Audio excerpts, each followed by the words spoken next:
Sanibonani guys and welcome back to my YouTube channel. It is your girl Ulungi aka Uluzipho Bafethu. Ngifuna ukuthi nje guys I am so excited. Sitholile uSuper Thanks wethu wokuqala ngqa from usise kuthiwa uhlelo memela. Siyabonga kakhulu mfethu uNkulunkulu akubusise. We really appreciate. Makukhona abanye abafuna ukuboost i-channel bafethu siyacela ukuthi niye kuSuper Thanks nikwazi ukuthi ni donate whatever it is then mfisa ukuyidonate nangamandleni siya-appreciate lokho kakhulu ningakhohlwa guys siyawabuka njalo ama-video ama-adverts asiwaskiphi siyayibuka i-video iziyophela bafethu and okunye uma ukuthi umusha kwi-channel siyacela usubscribe ulike ushare ucommente uklikhe na-notification bell so that sizobe ukuqala ukuthola ama-notifications whenever I post a new video. Without wasting your time, another day, another story, guys. The story is one of the very painful stories my stories receive.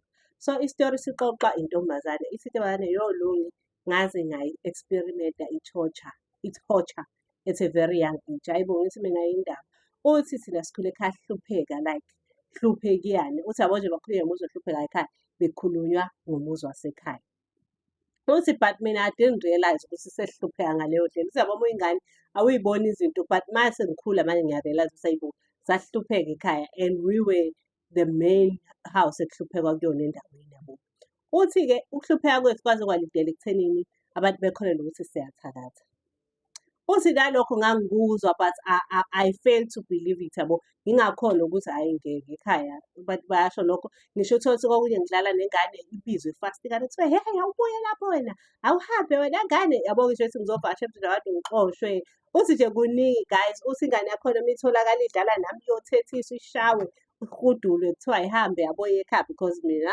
ngiyingane yomthakathi uthi okay kungihlukumeze but ngiyasaba futhi ukubuza uma usayibo ma uyathakatha yini because I'm hearing people yabo besho izinto ey'kanjalo but ayikho into engayibona la ekhaya ethi siyathakatha or into nje ekhombisa umuthi-ke la ekhaya angikhumbuli uthi hhayi iyande le ndaba ukuthi nje ngiyingane yomthakathi yabo ngisho noma ngidlala nezinye iy'ngane nje mina ngiyacwaseka nje ngiyahlukunyezwa yabo uthi futhi lento I don't disclose this kuma vele ngiyingane engaphaphile yabo uthi hhayi kuhambe isikhathi uthi-ke ngelinye ilanga nje ube khona le ngane le engangicwasi yona yodwa uthi ngiyithanda le ngane le ngale ndlela ukuthi iyafika ngisho ekhaya izovakasha nami ngiyahamba ngiyovakasha kubo bakubo bengangixoshi bengenzi lutho uthi hhayi this one time ifike-ke ingane uthi beyifikile uma yasifike sihlale mase ngiyodla nayo sidle nayo yabo sishere nayo sidle nayo sobabili uthi akukaze kwenziwe mhlawumbe ukuthi uma uzoyiphakela yodwa nami ngiphakele yodwa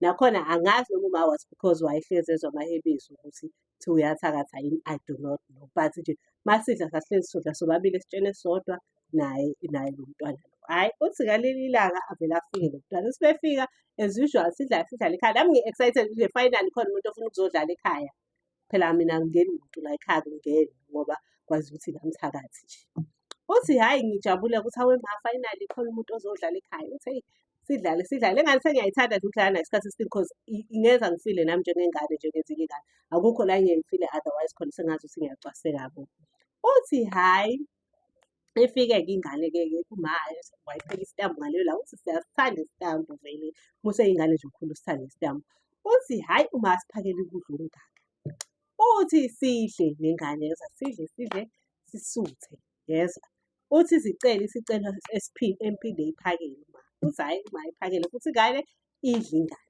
uthi uma idle ingane ihambe kubo ingane hhayi ingane uma ihambe iye kubo uthi nje hhayi kuhlalwe kuthi nje late sesiteni kungena inokhi gagagagaga hawu makuvula icapha uma wale ngane uyabhekisha uthi hayibo ngithukeke nami ngiphume ngiyobuka uthi uma wale ngane uyabhekisha athi hene ingane yakhe iyagula igulela ukufa and kuthiwa ingane yakhe ibila ekhaya uyibuzile ukuthi idleni yathi idle ukudla kwala ekhaya hawu athi uma wakhe hawu yebo badlile and ngibaphakele bobabili nosibani hhayi ukuthi mhlawumbe ngimphakele yena yedwa nani kuthiwe ithe ingane ifike badla bobabili bathi yona iphinde wayiphinda hawu athi wakhe shilo yathi ayisuthanga ingane ngaphinde ngayiphinda ngayiphakela hhayi ngithuma khona athi nje mina yami ingane uthandazela ukuthi ingafi ngoba uyongibona ukuqeda ukuthi mina ngifana lokho uthi hhayi uma aphume-ke naye ethi uthi uyazama bokobona ukuthi hayibo kwenzakalani uthi nje eqoshwe kuthiwe hamba wena ngumthakathi uthi etshenwe la emehlweni kuthiwe nje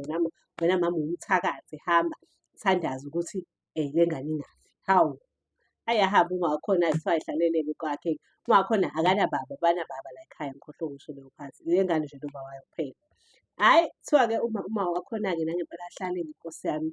Hhayi mehleki-ke ihambe ingane le ithathwe ngiyiswe esibhedlela. Kuthiwa uma ifika ingane esibhedlela igule ngempela. Udokotela-ke athi i-food poisoning. Udokotela mesesho athi food poisoning. Hhayi, bevele lo mama lo ezwe nje la poisoning. Athi nje hawu uyifakile uphoyizeni. Hhayi, kuthiwa-ke ingane-ke ibuye. Kuthiwa-ke ingane-ke ingasindi ingane igule yabo. Ihlale nje impela isikhahlana esibhedlela. Kuthiwa uma wakhona everyday uzobavusa ngokubathuka. Ethi nje nithandaze wena uNkulunkulu ukuthi eyami ingane ingashoni. Hhayi, uthi ugesi size siyasaba. Yabo nje bakukhala ilokhu ngangibona noma uthi useyathuka Nkosi yami. Uthi hheyi lamlahla umayela kubo ingane yavele yashona guys. Uthi lamulahla elakubo ingane kalomama yashona. Uthi yo, ngikutshena ukuthi kwafika umphakathi. Uthi ngangiqala ukubona umphakathi mina umningi ndawonye. Lapha endaweni yangakithi kwakungekho dlame, kwakungekho lutho. Uthi but that day ngangiqala cause ngangiseyingane yabo ngangaze ngibe exposed nje kuy'mashi nani nani nani cause indawo nje elona ilokishi elikhulu. Uthi yeyi kweza abantu baphethe iy'nduku, baphethe bese yonke into ongayicabangi. Uthi nakhona nje asilindele lutho noma asiy'hlalele.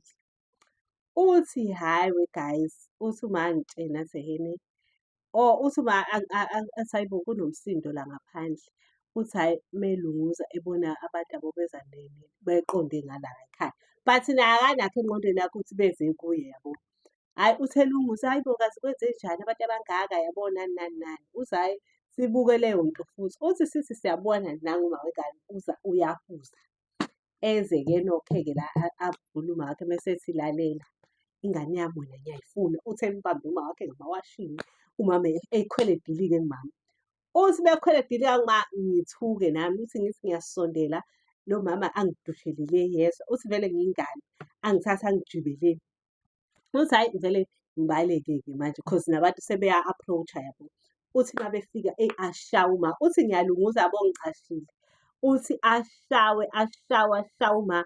Uthi nje ngezwe oyedwa uyakhuluma esixukwini. Wathi akuthathwe ingane yakhe ibulawe naye ezwe ubuhlungu bokushonelwa ingane. Ithi ingane ngabaleka. Uthi ngabaleka guys like ngagcwala iganga ngabaleka. Sengizwe nje lokuthi hawu ngizobulawa ngimncane kangaka ngenzeni kubani mina. Uthi ngabaleka uma basala bemshaya. Uthi ngabaleka ngaphela endaweni nje. Ngabaleka yabo lento othi ubaleke ungazazi nokuthi uyaphi. Uthi udlule ngisho nakwindawo le yangakini lo ojwayele sehlampe uhlala kaMashu ugcine usukontuzuma. Ngoba ubalekela ukuthi nje ngifuna ukuba la engingaziwa khona ngingekhona kuleli lokishi la ngasekhaya. Uthi ugeli ngabaleka ngaze ngaphelelwa umoya ngakhathala ukuthi ngikhathele but I was far away. Uthi kodwa la engibalekela khona uyakwazi ukubona ekhaya yezwa. Uthi uma ngithi ngiyabona hawu sekuyasha ekhaya. Uthi yo ngahlukumezeka guys.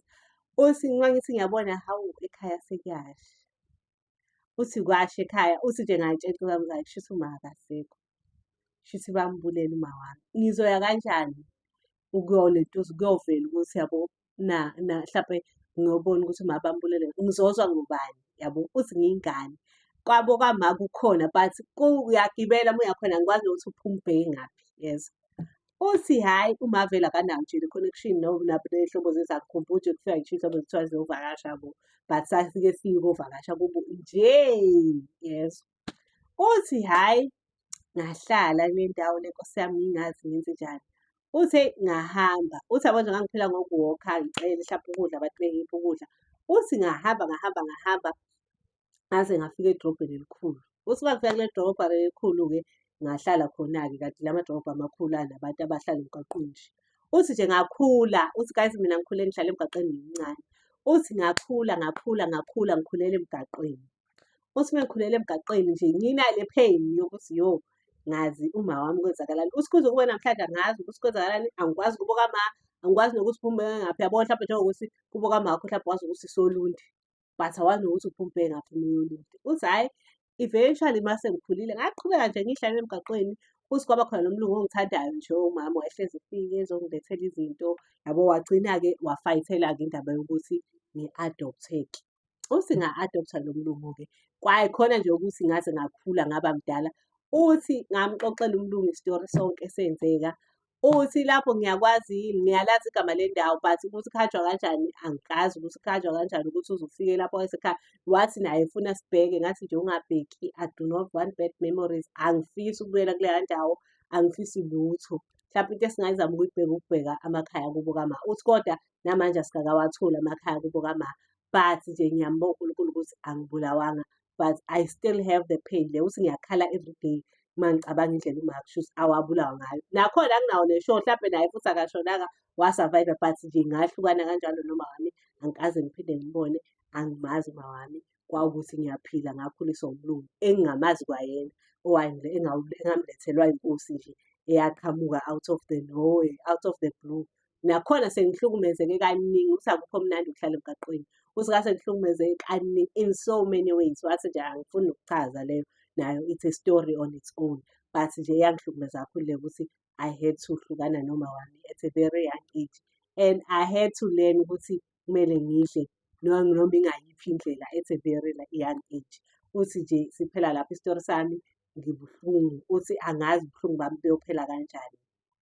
Siphela lapho guys isitori sethu sanamhlanje. I hope you really enjoyed it. Uma ukuthi une-story nawe ufuna ukushare, please ngicela nihambe niyocheck-a ku-TikTok, ningisendele ama-inbox. I will definitely share your stories. Nizwe nama-thoughts abantu kuma-inbox. Nani bantu, I mean kuma-comments. Nani bantu ngicela ni-comment-e nisho ukuthi nicabanga nge-story sakhe uGail Shame. Hopefully uyogcina batholile umndeni wakhe guys, because yena use-right empilweni, but unesikhala sokuthi I do not know my mother's side of the family. Vele ubaba wakhe nje side like akazi lutho vele from that side. But wayene-hope yokuthi iside lama wakhe oba khona uyokwazi mhlawumbe egcine elitholile one day. Siphela lapho-ke isitori sethu. Ningakhohlwa siya-subscribe, siya-like, siya-share, siya-comment. Siklikha le-notification bell so that sizoba bokuqala bokuthola ama-stories whenever uLungi ephosta isitori esisha. Love you.